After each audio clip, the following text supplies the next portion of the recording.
আজকে আমি আমের ঝোল করব। গরম পড়েছে, এরকম করে কেটে নিয়ে পাতলা ঝোল হবে,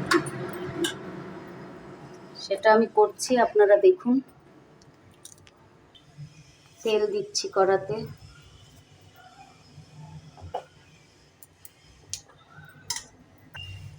দুটো শুকনো লঙ্কা দিচ্ছি,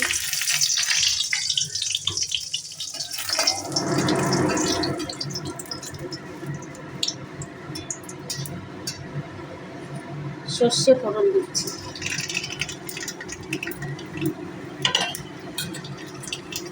এবার আমি কড়াতে আম দিয়ে দিচ্ছি। আমটাকে একটু ভেজে নেব।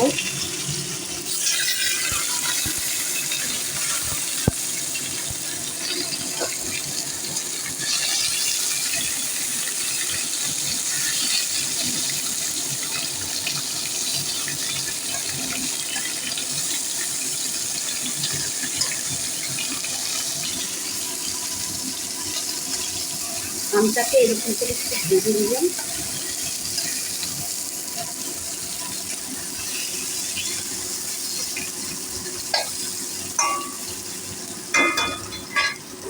এখন আমি নুন দিচ্ছি, নুনটা বেশি দিতে হয়, টক তো।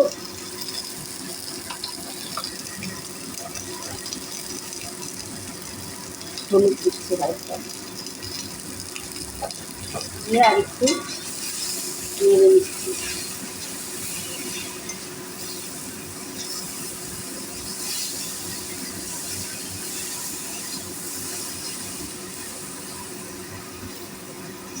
ভাজা হয়ে গেলে জল দিয়ে দিব, তারপরে চিনি দিয়ে ফুটাবো, তখন হয়ে যাবে আমের ঝোল। এটা গরমকালে খেতে খুব টেস্টও হয়, উপকারও আছে।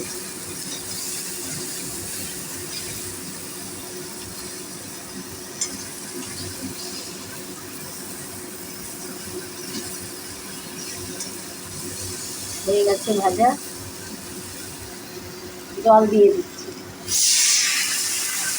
আরও জল দিব।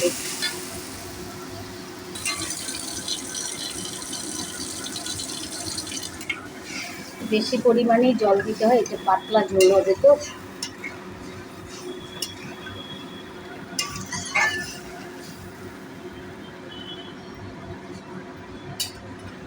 এখন ফুটবে, তারপরে আমি চিনি দিয়ে ফুটাবো, তারপরে নামিয়ে নেব।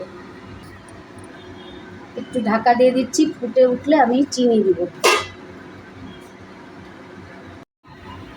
আমি খুলে দিচ্ছি ঢাকা, দেখুন। এবার আমি চিনিটা দিব, চিনিটা একটু বেশি পরিমাণে দিতে হয়, যে যেমন আমি একটু বেশি করেই দিব।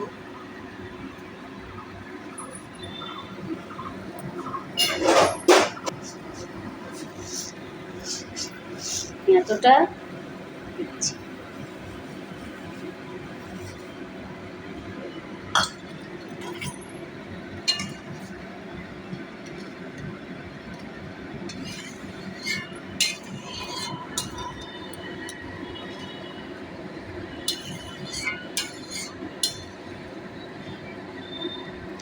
চিনি দেওয়ার পরে কিছুক্ষণ আবার ফুটবে, আমি আবার একটু ঢেকে দিচ্ছি। ঢাকনা খুলে দিচ্ছি, দেখুন।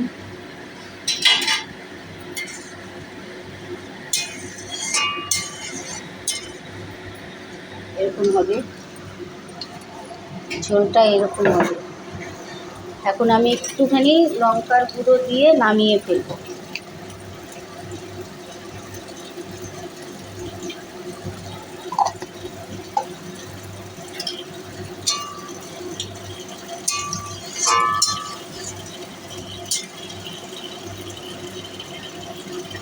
হয়ে গেছে, গ্যাস অফ করে দিচ্ছি।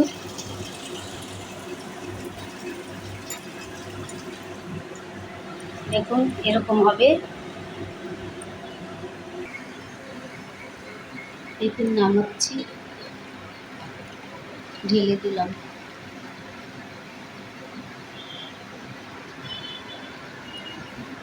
গরমের মধ্যে এরকম করে আমের ঝোল খাবেন, ঘন তো চাটনি করেই, এরকম পাতলা ঝোল খাবেন, আরও পাতলা হলে আরও ইয়ে হয়, টেস্ট হয়।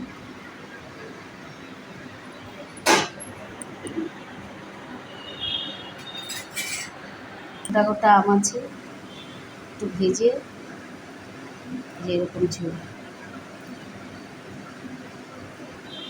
খেয়ে দেখবেন, করে করে খেয়ে দেখবেন কেমন হয়, খেয়ে বলবেন, কমেন্ট করে জানাবেন,